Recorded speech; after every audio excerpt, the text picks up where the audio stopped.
So that brings us to the end of Metroid Prime 4 Beyond. I actually liked this game a lot. It was... I don't know if I would say it was as good as Metroid Prime Metroid Prime 1.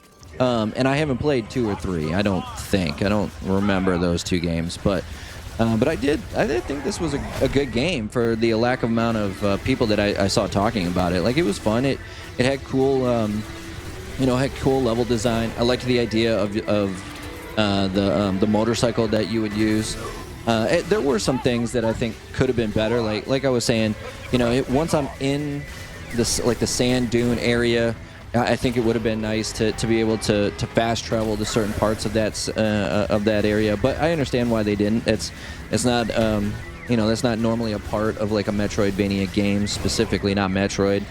But just driving across the desert was kind of, it got old kind of a little bit. But I liked the fighting off of it. I liked the idea of that one boss where you have to find the mech item. You find the mech item, and then the sand serpent thing eats it, and you have to fight the sand serpent. That was cool. I liked the idea of having the shrines around the area. And like I said, the levels were cool. The levels were very interesting, very good looking. For the most part, they were pretty well thought out designs. Some of the finding the stuff actually wasn't as difficult as it was in like a Metroidvania type game, specifically the Metroid series. But I'm not saying that there's nothing necessarily bad about that. There could have been some that were like a little bit harder to get to than others. And I mean, there had to have been, obviously, because I don't think we got 100%. I think I said we were at 95. The green stuff, like the green energy or whatever they called it, I think they just called it green energy, was a cool, unique idea.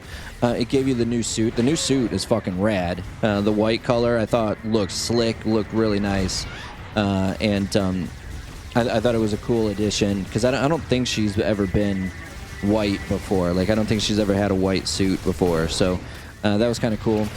And some of that stuff is clearly too hard for me to find, because I didn't find it all either, even though I thought there right at the end, I thought we found the last little bit of it. But the one thing, you get these like radar detectors for this stuff, but you got to be within a certain range. So like the cool thing about finding those, once you got the like the electric shock shot, you could like get those like little gadget guys going or whatever.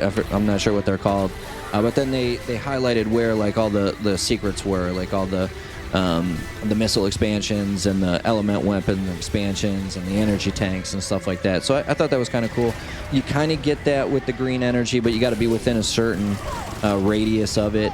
It didn't tell you if there was anything in like a level that you hadn't found, which I thought was kind of, like why have the radar detector if it's, not going to do radar detection. But, it was a fun game. It was fun to play.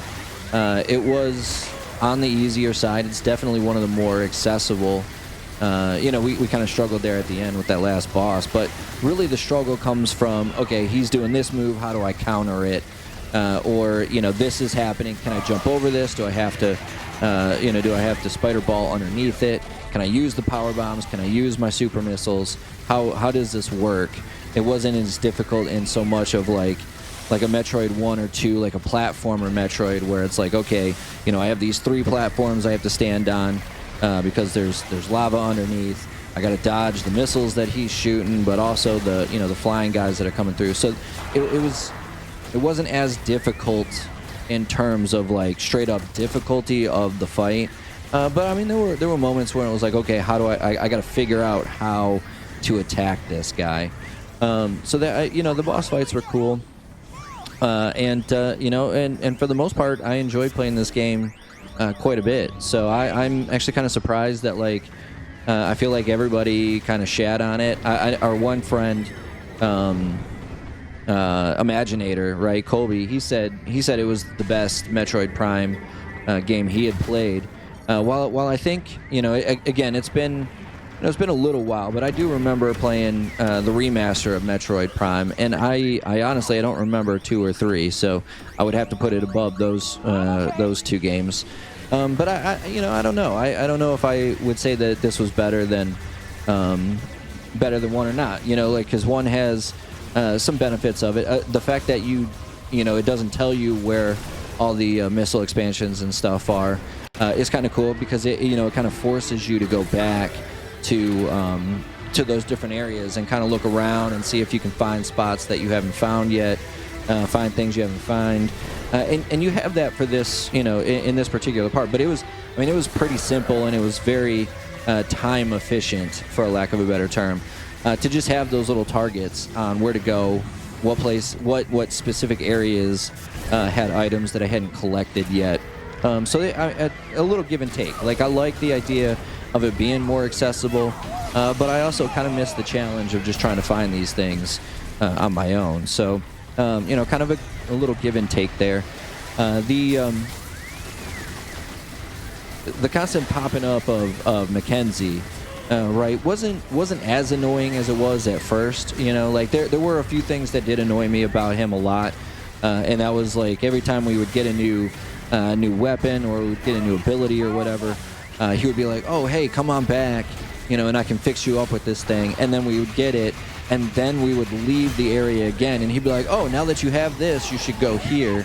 And when the next time I opened up the map, didn't matter if it was like immediately or like half an hour later, it took me to where it was trying to show me where to go. That I could have done without, but that goes back to the accessibility versus, kind of exploration on your own. But I can't complain. Like, I'm very happy with this purchase. I'm glad we played it, and I thought it was an overall good game. I'm never really disappointed in the Metroidvania games. I thought Metroid Dread was one of the best games that I played that year. Yeah, I guess kind of a short review, because there's a lot already said about this game, mostly in the negative aspect, but at least that's what I see online a lot, and that the comments of like all my shorts and Instagram reels and stuff of Metroid Prime is, oh, congratulations, you're gonna get the whole 2 people that like this game to like this post. And so I don't understand the hate for it. Like, I didn't think it was a bad game. Like I said, I guess it depends on, do you prefer the accessibility, or do you prefer the standard exploration? Now, in my opinion, having said all this, in my opinion, I think Nintendo had all the best intentions of making it more accessible to everybody, but at the same time, like, I don't necessarily think that it's always wise to take a well-established franchise and then at the back end of said franchise, then try and make it more accessible to everybody else. It's one of those things where, like, I think word of mouth is going to carry it more than like a bunch of people being able to jump in and play it and not struggle with it. I think you build up a franchise reputation, and I think you build up an expectation and a community around said type of game, and you should focus on pleasing them more than trying to please everybody. Because once you get into that aspect of trying to please everybody, then you're going to sacrifice certain aspects of your game that made it as popular with that community as it is. So, but I would recommend it. I wouldn't I wouldn't put it on the shelf and just say, hey, I'll get to it when I get to it. This is one of the better games, definitely one of the better looking games I've played on the Switch 2 as of so far. Granted, I think it's the only Switch 2 game that I technically have. And I haven't tried the Switch 2 upgrades in Breath of the Wild or Tears of the Kingdom yet. But I think the game looked beautiful. I think for the most part it played well, outside of the free aim aspect of it, I guess, was kind of annoying. I can understand why people wouldn't like that.